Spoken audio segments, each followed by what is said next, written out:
सभी को राधे राधे। सभी दर्शकों का स्वागत है हमारे मंच पर। आज हम एक नौजवान लड़के की आप बीती आपके समक्ष प्रस्तुत कर रहे हैं। वो युवा पीढ़ी को अपने कुछ अनुभव बताना चाहता है, साथ ही कुछ बहुत ही आवश्यक संदेश भी देना चाहता है। वह कहता है, सेक्स की लत बहुत कुछ हमसे छीन लेती है। मुझे भी सेक्स की ऐसी लत लग गई थी कि मैं अपनी भाभी के साथ ही इसे करने का सपना देखने लगा था। बाहर से सब कुछ ठीक दिख रहा था, जॉब, परिवार, पढ़ाई, लेकिन अंदर एक तूफान चल रहा था जिसकी आहट किसी को नहीं थी। मुझे सेक्स की लत लग चुकी थी। हाँ, लत। इसकी शुरुआत वेब सीरीज से हुई। धीरे धीरे वो साधारण नहीं रही। हर कहानी में रिश्तों को इस तरह दिखाया जाता कि मैं खुद को उसमें खोजने लगा। भाभी देवर जैसे पवित्र रिश्ते भी जब इन कहानियों में वासना से भरे हुए दिखते तो मेरा दिमाग उन्हें सच मानने लगता। मुझे ऐसा नशा छा गया कि मैं रात रात भर पॉर्न साइट्स पर इंडियन देवर भाभी की मसालेदार वीडियो देखने लगा। दूसरी तरफ मेरी अपनी भाभी हमेशा मुझे अपने छोटे भाई जैसा मानती थी, मगर मेरा मन, मैं शर्मिंदा हूँ यह कहते हुए कि मैं उन्हें देवर की नज़र से नहीं देख पा रहा था। हर दिन हर रात मेरे सपनों में वे आने लगी और एक दिन हकीकत ने वासना भरा चेहरा ओढ़ लिया। वो दिन आज भी मेरे जहन में एक काली तस्वीर की तरह बसा है। घर पर कोई नहीं था, भाभी रसोई में थी। मैं उनके पास गया और उनका हाथ पकड़ लिया। भाभी, बस एक बार प्लीज़। ये शब्द मेरे मुंह से निकले और मेरी आत्मा चुप हो गई। भाभी डर गई। उन्होंने खुद को कमरे में बंद कर लिया। मैं दरवाजे के बाहर खड़ा रहा। शरीर में उत्तेजना थी, शरीर का तापमान बढ़ रहा था, लेकिन मन पूरी तरह टूट चुका था। भाभी ने दरवाज़ा नहीं खोला और मैं लौट आया। जब थोड़ा दिमाग शांत हुआ और होश आया तो मैं अपने आप से भी नज़रें नहीं मिला पाया। मैं अपने जीवन के सबसे घिनौने दौर से गुजर रहा था। कभी सोचता खुद को ख़त्म कर दूं, कभी सोचता घर छोड़ दूं, क्योंकि मुझ में इतनी भी हिम्मत नहीं थी कि सुबह उस माँ समान भाभी से नजरें मिला सकूं। मैं रात भर सो नहीं सका। खुद से नफरत होने लगी थी। अगले दिन मैंने अपने सबसे अच्छे दोस्त को सब बता दिया। उसने मुझे जज नहीं किया, सिर्फ इतना कहा, भाई तू बीमार है। गुनहगार तब होगा जब तू इससे निकलने की कोशिश नहीं करेगा। वही मुझे एक साइकियाट्रिस्ट के पास ले गया। वहीं पता चला कि मुझे हाइपर सेक्सुअल डिसऑर्डर है। बार बार सेक्स से जुड़े विचार आना, खुद को कंट्रोल न कर पाना और इंटरनेट की गंदी कहानियों का लगातार असर, ये सब मिलकर मेरे दिमाग को बीमार कर चुके थे। मैंने थेरेपी ली, हफ्तों तक खुद को समझाया, फ़ोन से दूरी बनाई, ध्यान लगाना शुरू किया और सबसे ज़रूरी, खुद को माफ़ किया। भाभी से कभी नज़रें नहीं मिला पाया। मैंने उन्हें एक पत्र लिखा और माफ़ी मांगी, क्योंकि सामने खड़े होकर माफ़ी मांगने की भी हिम्मत मुझ में नहीं थी। उन्होंने कभी उस पत्र का जवाब नहीं दिया और शायद भाभी की खामोशी ही मेरी सबसे बड़ी सज़ा बन गई। आज मैं दूसरों से भी कहता हूँ, फैंटेसी और रियलिटी में फ़र्क करना सीखो।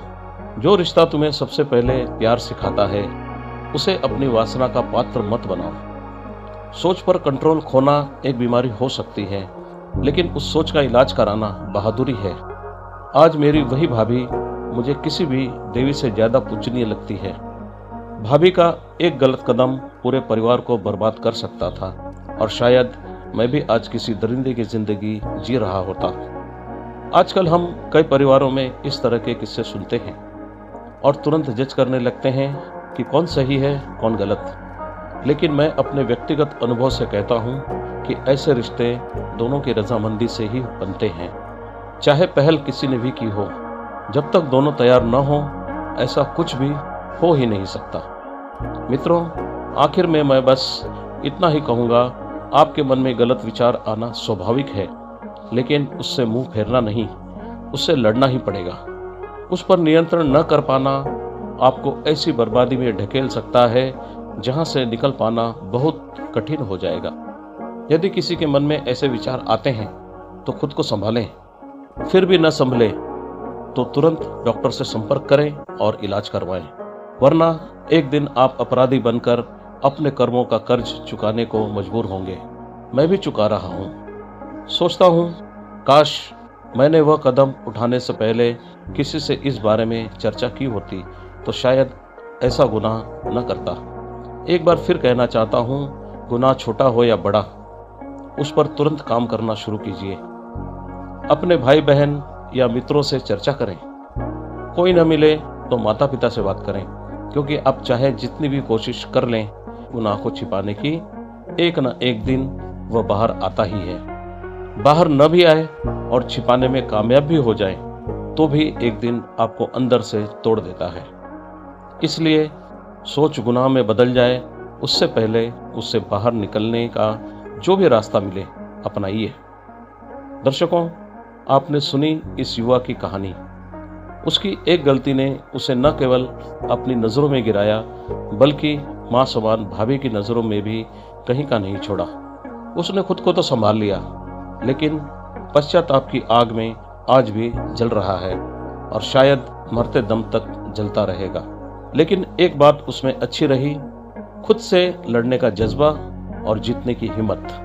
खुद को समझना मुश्किल नहीं, मुश्किल तो यह है कि पहले हम अपनी गलती को स्वीकार करें।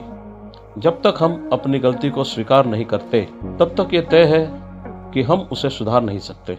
अगर हम गलती साबित हो जाने पर भी उसे डिफेंड करते रहें, कारण बताते रहें या कहें कि मुझे यह नहीं मिला या मैं समझ नहीं पाया, तो इसका मतलब है कि हम खुद को सुधारने के इच्छुक ही नहीं हैं, क्योंकि तब तक हम उस आनंद को पकड़कर बैठे हैं जो हमारी और हमारे परिवार की इज्जत से ज्यादा प्यारा लगता है।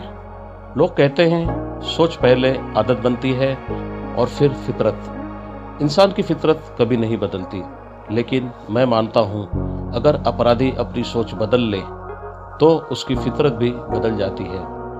तो दर्शकों, आज का ज्ञान यहीं समाप्त होता है। यदि इससे कुछ सीखने को मिला हो तो वीडियो को लाइक और शेयर जरूर करें।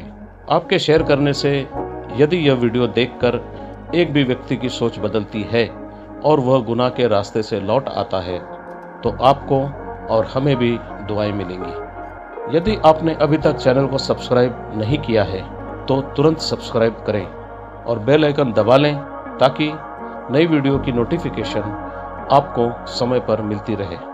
आज के लिए बस इतना ही। अब आपसे विदा लेते हैं, फिर मिलेंगे एक नई वीडियो में नई कहानी और नए मुद्दे के साथ।